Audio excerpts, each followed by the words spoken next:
1887 ஜனவரி 3ஆம் வாரத்தில் ஒரு நாள் குறிக்கப்பட்டது. அன்று காலையில் அனைவரும் கங்கையில் குளித்து பூஜை அறைக்கு சென்றனர். வழக்கம்போல் சசி ஸ்ரீராமகிருஷ்ணருக்கு பூஜை செய்தார். அனைவரும் ஸ்ரீராமகிருஷ்ணரை வழிபட்டனர். பின்னர் விரஜா ஹோமம் தொடங்கியது. காளி மந்திரங்களை வாசித்தார். முதலில் நரேந்திரர், பிறகு ராக்கால், பாபுராம், நிரஞ்சன், சரத், சசி, சாரதா என்ற மற்றவர்களும் கடைசியில் காளியும் ஆகுதி அளித்தனர். இவ்வாறு ஸ்ரீராமகிருஷ்ணரின் இளம் சீடர்கள் நரேந்திரரின் தலைமையில் துறவிகள் ஆயினர். நரேந்திரர் அவர்களுக்கு துறவு பெயர்களை சூட்டினார். ராமகிருஷ்ணானந்தர் என்ற பெயரை தாம் ஏற்றுக்கொள்ள விரும்பினார் நரேந்திரர். ஆனால் சசியின் பக்தி காரணமாக அவருக்கு அந்த பெயரை அளித்தார். தாம் விவிதிஷானந்தர் என்ற பெயரை ஏற்றுக்கொண்டார். இளம் சீடர்களின் துறவு பெயர்கள் பின்வருமாறு: நரேந்திரர் சுவாமி விவிதிஷானந்தர், பின்னாளில் சுவாமி விவேகானந்தர்; ராக்கால் சுவாமி பிரம்மானந்தர்; பாபுராம் சுவாமி பிரேமானந்தர்; நிரஞ்சன் சுவாமி நிரஞ்சானந்தர்; யோகின் சுவாமி யோகானந்தர்; சசி சுவாமி ராமகிருஷ்ணானந்தர்; சரத் சுவாமி சாரதானந்தர்; காளி சுவாமி அபேதானந்தர்; தாரக் சுவாமி சிவானந்தர்; ஹரி சுவாமி துரியானந்தர்; கங்காதரர் சுவாமி அகண்டானந்தர்; ஹரி பிரசன்னர் சுவாமி விஞ்ஞானானந்தர்; சாரதா பிரசன்னர் சுவாமி திரிகுணாதீதானந்தர்; சுபோத் சுவாமி சுபோதானந்தர்; லாட்டு சுவாமி அத்புதானந்தர்; மூத்த கோபால் சுவாமி அத்வைதானந்தர். இவர்கள் அனைவரும் ஒரே நாளில் துறவரம் ஏற்றுக்கொள்ளவில்லை. பின்னாளில் இந்தியா முழுவதும் சுற்றிய போது சகோதர துறவிகள் தம்மை தொடரக்கூடாது என்பதற்காக சுவாமி விவேகானந்தர் தமது பெயரை 2 முறை மாற்றினார். 1891 பிப்ரவரி முதல் 1892 அக்டோபர் வரை விவேகானந்தர் என்றும், 1892 அக்டோபர் முதல் 1893 மே வரை சச்சிதானந்தர் என்றும், 1893 மே மாதம் மேலை நாடுகளுக்கு கிளம்பியதிலிருந்து நிரந்தரமாக சுவாமி விவேகானந்தர் என்ற பெயரையும் வைத்துக் கொண்டார். நரேந்திரர் சுவாமி விவிதிஷானந்தர் என்ற பெயரை ஏற்றுக்கொண்டாலும் அதனை அப்போது அவர் பயன்படுத்தவில்லை. நீதிமன்றத்தில் வீடு சம்பந்தமான வழக்கு ஒன்று நடந்து கொண்டிருந்தது. அந்த நிலையில் பெயர் மாற்றமோ துறவு நெறியை ஏற்றுக்கொள்வதோ வழக்கில் தமக்கு பின்னடைவை ஏற்படுத்தக்கூடும் என்று அவர் கருதினார். அவர் சுவாமிஜி என்றே இன்று அறியப்படுகிறார். இனி நாமும் அப்படியே அழைப்போம். ஸ்ரீராமகிருஷ்ணர் நிறுவ வந்த ஒரு புதிய யுகத்தின் விடியலை நோக்கி இந்த இளம் துறவிகள் நடைபோட்டு கொண்டிருக்க சமுதாயம் அவர்களை ஏற்றுக்கொள்ள தயங்கியது. நரேந்திரனுக்கு பைத்தியம் பிடித்து விட்டது. என்ன பேசுகிறான், என்ன நினைக்கிறான், என்ன செய்கிறான் என்பது எதுவும் புரியவில்லை. சங்கரரை படிக்கிறார்களாம், உபனிஷதமும் பஞ்சதசியும் மனப்பாடம் செய்கிறார்களாம், தலையும் புரியவில்லை, வாலும் புரியவில்லை என்றே பலரும் கூறினர். அந்த இளைஞர்களை அறியாதவர்கள் மட்டுமல்ல, அறிந்தவர்களும் உடன் பழகியவர்களும் கூட அவ்வாறே எண்ணினர். எனவே அவர்களுக்கு உதவி செய்வது, அவர்களை ஏற்றுக்கொள்வது என்ற பேச்சுக்கே இடமில்லாமல் போயிற்று. அவர்கள் அவ்வாறு நடந்து கொண்டதில் வியப்பு எதுவும் இல்லை. அன்றைய வங்காளத்தில் துறவிகளோ மடங்களோ அரிதாகவே காணப்பட்டன. வட இந்தியாவிலிருந்து வருகின்ற துறவிகளே ஓரிருவர் காணப்பட்டனர். அவர்கள் கோவணம் உடுத்தி சடைமுடி தரித்து குளிப்பது போன்ற புற தூய்மைகளில் அவ்வளவு கவனம் செலுத்தாமல் வாழ்பவர்கள். பொதுவாக அவர்களுக்கென்று நிலையான இடம் கிடையாது. பிச்சையேற்று உண்டு ஏதாவது மரத்தடியில் காலம் கடத்தினர். அவர்களுக்கு சிறிது உணவளிப்பதை மக்கள் ஒரு பெரிய விஷயமாக நினைக்கவில்லை. என்றாலும் அவர்களிடம் பொதுவாக யாரும் பெரிய மரியாதை காட்டவும் இல்லை. மற்றொரு பிரிவு துறவிகள் வங்காளத்தில் காணப்பட்டனர். அவர்கள் வைராக்கி என்று அழைக்கப்பட்ட வைணவ துறவிகள். இவர்கள் ஏக்தாரா என்ற ஒற்றை நரம்பு வாத்தியத்தை மீட்டி ராதாகிருஷ்ண பிரேமையை பற்றிய வங்கமொழி பாடல்களை பாடியபடி பிச்சைக்கு செல்வார்கள். இவர்களின் பாடலுக்காக மக்கள் இவர்களை பொதுவாக ஆதரித்தாலும் பெரிய ஆன்மீகவாதிகளாக கருதவில்லை. ராமகிருஷ்ண துறவிகள் இந்த 2 பிரிவிலும் சேராதவர்களாக இருந்தார்கள். அவர்கள் நன்றாக படித்தவர்கள், நவீன கல்வி பெற்றவர்கள். சேர்ந்து ஒரே இடத்தில் தங்கினார்கள். அவர்களில் பெரும்பாலானவர்கள் வசதியான குடும்பங்களில் பிறந்தவர்கள். ஆனால் வீட்டை விட்டு பேய் வீடு என்று கருதப்பட்ட ஒரு பாழடைந்த வீட்டில் வாழ்க்கையை நடத்தினார்கள். இரவில் தூங்காமல் ஆன்மீக சாதனைகளில் ஈடுபட்டார்கள். தூய ஆடை உடுத்தினார்கள். இவையெல்லாம் அன்றைய சமுதாயத்தில் வினோதமாகப்பட்டன. அவர்களின் லட்சியத்தையோ ஆர்வத்தையோ சமுதாயம் புரிந்து கொண்டதாக தெரியவில்லை. ஒரு சந்தேக கண்ணுடனேயே அவர்களை அன்றைய வங்காள சமுதாயம் பார்த்தது. இளகிய இதயம் படைத்த தாய்மார்கள் அந்த இளைஞர்களை பரிவுடன் பார்த்தனர். ஐயோ, இந்த இளம் வயதில் இப்படி ஒரு வாழ்க்கையை தேர்ந்தெடுத்து விட்டார்களே என்று மனம் நொந்து அவர்களின் வீடுகளுக்கு திரும்புமாறு அறிவுரை கூறினர். சிறுவர்களோ அவர்கள் தெருவில் செல்லும்போது பரமஹம்சம் போகிறது என்று கத்திக்கொண்டு வாத்துகள் போல் குரல் எழுப்பியபடி அவர்களின் பின்னால் ஓடினர். இளைஞர்கள் வசதி படைத்தவர்கள், நன்றாக படித்தவர்கள், ஆங்கிலம் அறிந்தவர்கள். இவர்கள் ஒன்று சேர்ந்து ஒரு பாழடைந்த பேய் வீட்டில் என்ன செய்கிறார்கள் என்று அறிவதற்கு வராகநகர மடத்தின் அருகில் வாழ்ந்தவர்கள் மிகவும் ஆர்வம் கொண்டார்கள். சிலருக்கு அவர்களின் வாழ்க்கையை பற்றிய சந்தேகமும் இல்லாமல் இல்லை. சில வேளைகளில் இரவு முழுவதும் நாம சங்கீர்த்தனம், ஆடல் பாடல் என்று அவர்கள் எழுப்புகின்ற சத்தம் இரவின் அமைதியை குலைத்து அக்கம்பக்கத்தில் உள்ளோரின் தூக்கத்தையும் கெடுத்துவிடும். இவர்களை என்ன செய்வதென்று தெரியாமல் அவர்கள் திகைத்தனர். ஒரு நாள் இரவில் மடத்திலிருந்து ஒரு பெண்ணின் பாட்டு கேட்டது.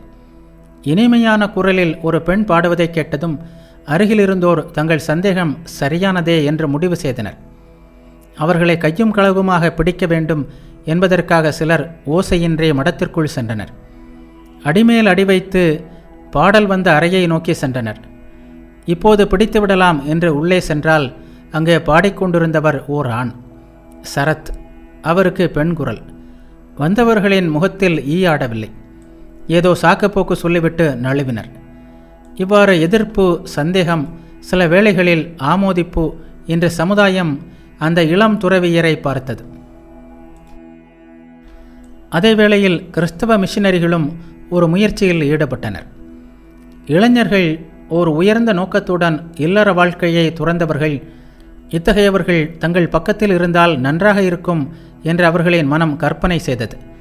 எனவே ஒரு நாள் வராகநகர மடத்திற்கு வந்து இயேசுவின் புகழையும் கிறிஸ்தவ மதத்தின் பெருமையையும் அவர்களிடம் எடுத்து கூறினர். ஸ்ரீராமகிருஷ்ணரின் சீடர்களில் பலரும் பைபிளையும் முக்கியமான கிறிஸ்தவ நூல்களையும் ஆழ்ந்து கற்றவர்கள். வந்தவர்கள் கூறிய அனைத்தையும் அவர்கள் பொறுமையாக கேட்டனர். கடைசியில் சுவாமிஜி வந்திருந்த கிறிஸ்தவர்களே வியக்கும் வண்ணம் கிறிஸ்தவ மத கோட்பாடுகளை விளக்கினார். எந்த விதத்திலும் அவை வேதாந்த கோட்பாடுகளை விட உயர்ந்தவை அல்ல என்பதை நிரூபித்தார். இவர்களிடம் தங்கள் முயற்சிகள் செல்லுபடியாகாது என்பதை புரிந்து கொண்ட அந்த மிஷனரிகள் வேறு முயற்சிகளில் ஈடுபட்டனர். வேண்டிய அளவு பணம் தருவதாக கூறி கிறிஸ்துவ மதத்திற்கு வந்துவிடுமாறு அவர்களுடைய வழக்கமான பாணியில் முயற்சி செய்தனர். அதிலும் இந்த இளம் துறவிகள் மயங்காத போது பெண்களை கூட தருவதாக கூறி ஆசை காட்டுகின்ற இழிந்த நிலைக்கும் சென்றனர். ஆனால் காமமும் பணத்தாசையும் மனிதனின் பரம விரோதிகள் என்று போதித்த குருதேவரின் சீடர்களை இந்த கவர்ச்சிகள் அசைக்க இயலுமா? தங்கள் அனைத்து முயற்சிகளிலும் தோற்ற மிஷனரிகள் பின்வாங்கினர். பலராம்போஸின் வீட்டிலிருந்து ஸ்ரீராமகிருஷ்ணரின் அஸ்தி கலசத்தை கொண்டு வந்து அதனை ஒரு தனி அறையில் வைத்து அந்த அறையிலேயே தியானம் முதலான ஆன்மீக சாதனைகளை துறவிகள் செய்து வந்தனர். சுவாமி ராமகிருஷ்ணானந்தர் மடத்தில் நிரந்தரமாக தங்க தொடங்கிய பிறகு அந்த அறையை ஒழுங்குபடுத்தினார். நடுவில் குருதேவரின் படம் ஒன்றை வைத்து தினசரி பூஜையை ஆரம்பித்தார். சுவாமி விவேகானந்தரும் பல துறவி சீடர்களும் சுரேந்திரர் என்று பலரும் இதனை விரும்பவில்லை.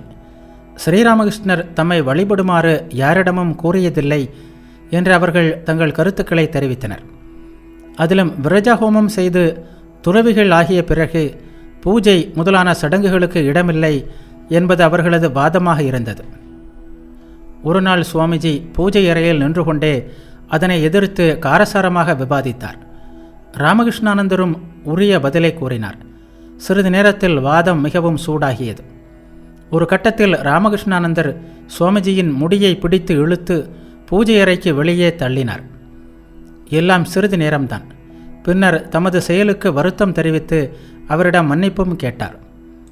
சுவாமிஜி மன்னித்தது மட்டுமல்ல, அவரது குரு பக்தியை வெகுவாக புகழவும் செய்தார்.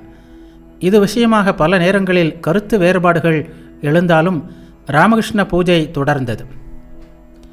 சுவாமி ராமகிருஷ்ணானந்தர் செய்த பூஜையை கண்டவர்கள் அனைவரும் அங்கே குருதேவரின் சாநித்தியத்தை உணர்ந்தனர். உயிருடன் இருப்பவருக்கு எப்படி உபச்சாரங்கள் செய்யப்படுமோ அப்படியே அவரை வழிபட்டார் சுவாமி ராமகிருஷ்ணானந்தர். அவருக்கு உணவு படைக்கப்பட்டது. புகையிலை போன்று அவர் பயன்படுத்தப்படும் மற்ற பொருட்களும் சமர்ப்பிக்கப்பட்டன. ஆரத்தி செய்யப்பட்டது. ஆரத்தி வேளையில் ஜெய் குருதேவா, ஸ்ரீ குருதேவா என்று அனைவரும் சேர்ந்து ஓதினர். சில வேளைகளில் குரு கீதை ஸ்லோகங்களை கூறினர்.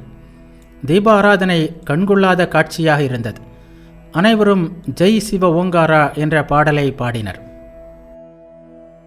நாட்கள் செல்ல செல்ல பூஜை முறையை மேலும் ஒழுங்குபடுத்தினார் ராமகிருஷ்ணானந்தர். சமஸ்கிருதத்தில் வல்லுநராக இருந்த அவர் உரிய மந்திரங்களை சேர்த்து ராமகிருஷ்ண பூஜை முறையை உருவாக்கினார். தினசரி பூஜையை தவிர சிவராத்திரி, காளி பூஜை போன்ற விசேஷ நாட்களையும் கிறிஸ்மஸையும் அவர்கள் கொண்டாடினர். விரைந்து செல்லும் வாழ்க்கையினூடே அந்த இளம் துறவியர் அனைவரும் இறையனுபூதி என்ற ஒன்றையே நோக்கமாக கொண்டு தீவிரமான தவ வாழ்க்கையை வாழ்ந்தனர். வாழ்கிறோமா வாழவில்லையா என்ற உணர்வு கூட இன்றி அவர்கள் மணிக்கணக்காக தியானம் செய்தார்கள். துணி அக்னி வளர்த்து அதன் அருகில் அமர்ந்து சாதனைகள் செய்தார்கள்.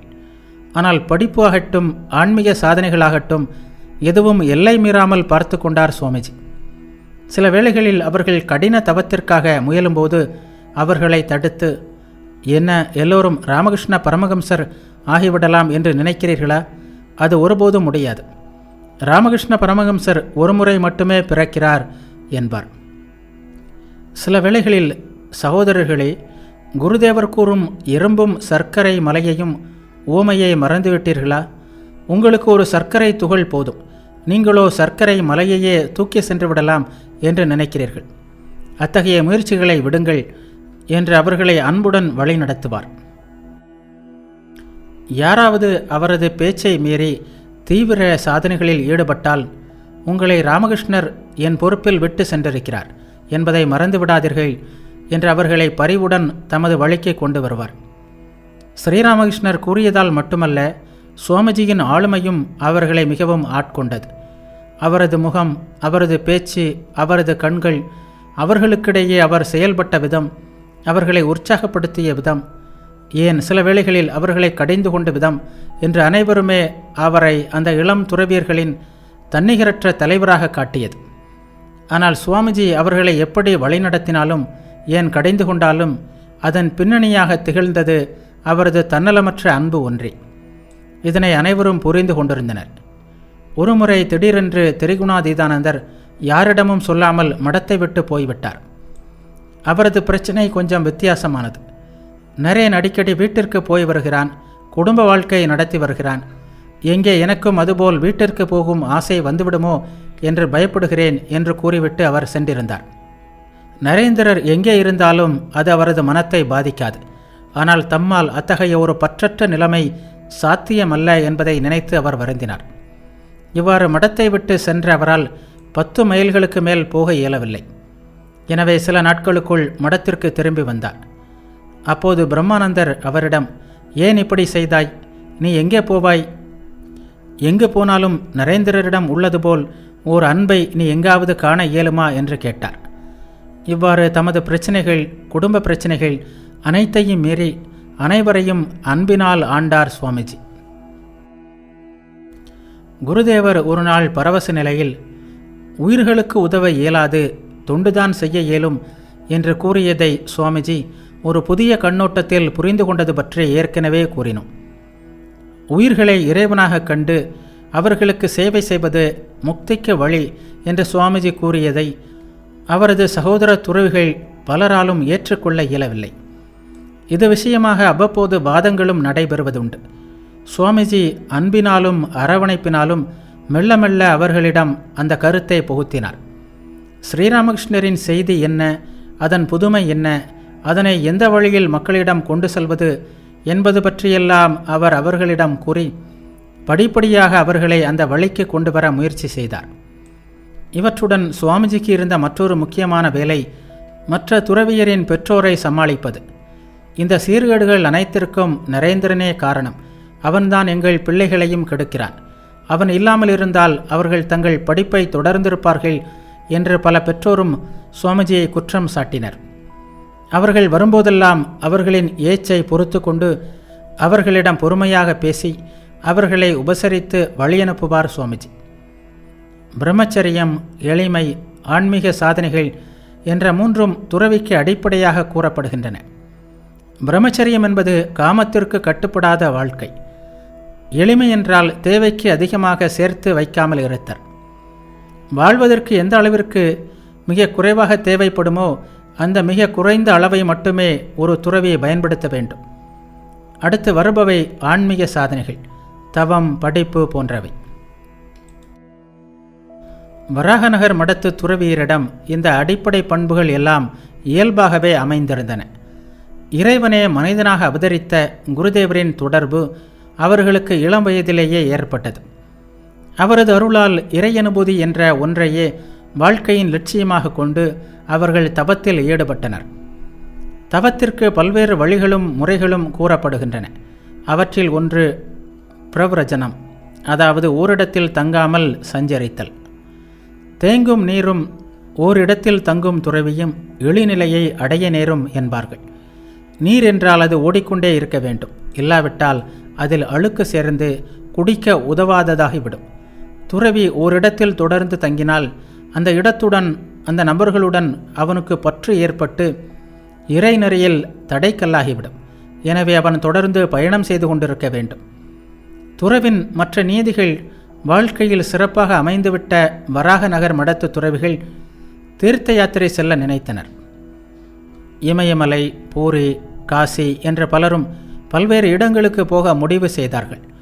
1888 பலரும் போகவும் தொடங்கிவிட்டனர். சுமார் 1.5 வருட காலம் வராகநகர் மடத்தை ஒரு தவ பூமியாக்கிய பிறகு துறவு வாழ்வின் அடுத்த பரிமாணம் ஆரம்பித்தது.